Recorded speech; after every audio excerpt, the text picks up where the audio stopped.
Hopefully it doesn't deform, or at least it doesn't fail. Question, are we always able to see that deformation with our own eyes? And the short answer is no, we're not. The deformation exists, but it can be such a small amount of deformation that we can't see it with the naked eye. We need some kind of help, some kind of a magnifier. There are different things that we can do. It can be as simple as putting a line on a piece of material and watching to see if it changes, a straight line, obviously, and long enough and drawn accurately, and then looking to see if that line becomes not straight, which is kind of basic, but it answers the question, are we getting some deformation?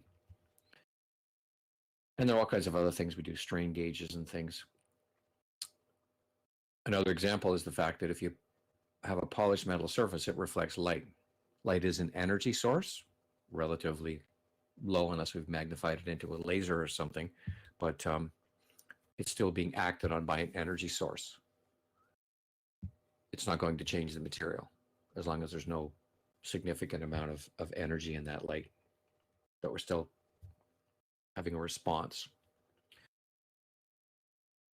Material engineering is an applied science which interfaces with all of the technologies that make use of materials. And a couple of examples, civil engineering, of course, which involves design and creation of the built things that we use and interact with, bridges, buildings, houses that we live in, pretty much anything that is built up for humans to occupy or use in some way has some civil engineering in it. Mechanical is involved in almost everything and anything that's made by mankind. Aerospace, of course, things that fly. And electrical, which involves anything that has any kind of energy source passing through it, changed by it. And there's more than that. Those are just the common ones. There's material science in all of the materials that we use, or at least there should be. And that's in order to make sure that whatever we're creating has a reasonable expected lifespan. We don't want to make something and have it fail. If you're doing that, and people have been caught making something and hoping it would fail so they could sell you another one,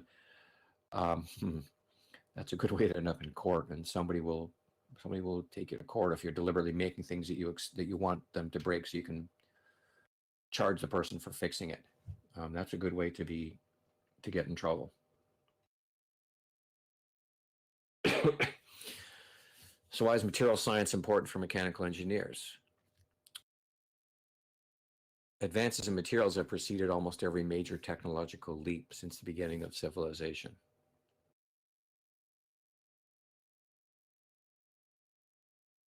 The scientific fundamentals of material are a basic part of the design process for real world, as in things that we go out into the world with, not things that we create in a laboratory just to see if we can prove a concept. Ideally, if we do something in the laboratory, eventually it becomes used in real life applications after we've proven that it's going to be survivable, that it's not going to break on us or hurt somebody, damage the environment. And we haven't always done perfect on that one. Sometimes we've had things go wrong and do harm outside of the actual original creation.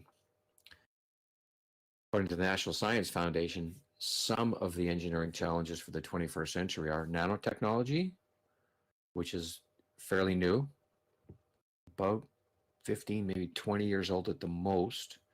And this has had some problems because we've had, and nanotechnology involves things that are so small that sometimes you can't see them with the naked eye, sometimes you can.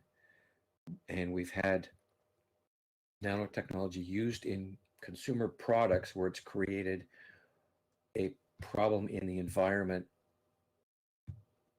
that was not anticipated, and they had to mitigate the problem. Um, we do things, and sometimes we make mistakes. Sometimes things don't work out the way we expected. Make solar energy affordable. And based on what I know, I don't think things have changed, but solar panels have a lifespan, based on the latest information I got, of about 25 to 30 years, which is kind of a problem. It was a surprise when I found that out, because the material they're made from, if they're worn out, they're made from hazardous materials. We need to dispose of them properly, because they have heavy metals and things in them. At least at the moment they do. Hopefully we can find a way around that, because if we're going to have solar panels installed and in 25 years they're no good, we've got a big pile of garbage. We got to do something with it. So we don't want to create hazardous waste when we're trying to be friendly to the planet. And we need to work on alternative energy sources. Fusion, that's, I don't know, that's a long way away. Hydrogen, possibly, but we'll see. We need help from your generation, okay? You guys have to find a way to make things better. And we've also got other challenges. Not everyone in the world has clean water. Not really good for health. We always need to get better medicines. They are working on creating biomaterials for things like people who get severe burns that are artificial tissue. I don't know where that is, but they're trying to, because when somebody gets severely burned, there's a limit to how much tissue they can harvest and your body rejecting it. So they're trying to find something that's synthetic that the body won't reject, so they can, because the skin actually prevents it from getting infection. The skin is really important. It keeps us safe and keeps us alive. Actually, a lot of people don't realize how critical skin is for your health. Which is why when you get a cut, you should always disinfect right away, because there are microbes and bacteria that can get in there and cause some really serious issues. Ceramics for energy applications. Ceramics will accept very, very high temperatures. When we're converting an energy source from one type to another, the higher the temperature that we use, the more efficient the process is. And of course, ceramics are the ultimate in terms of high temperature ability. The problem is they're brittle. So they're working on advanced ceramics that will withstand higher temperatures. Composites, and there are some composites on aircraft that are flying now. Ecologically friendly materials for green technologies, and magnetic materials for information storage. Continuous and ongoing things that are being done in terms of research that need to become commercial. All materials have to obey the laws of chemistry and physics as they're formed, as we have reactions, combine them.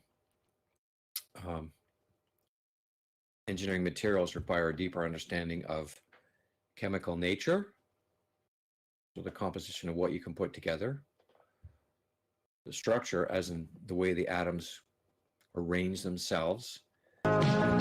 Synthesis is generally having things put together, creating a reaction where you get something different as an end product from what you started with, which may or may not include putting energy in it, maybe something else. These first three are more likely together, and then processing, not always, processing is more likely the material's been made here chemically and other processes, but basically it's a chemically related process.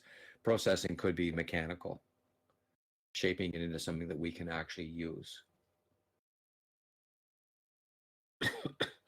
And processing could still be tied to these guys and then processing it at the same time. But in a lot of cases, processing is a different place, a different skill set from these. But there's lots of science in it.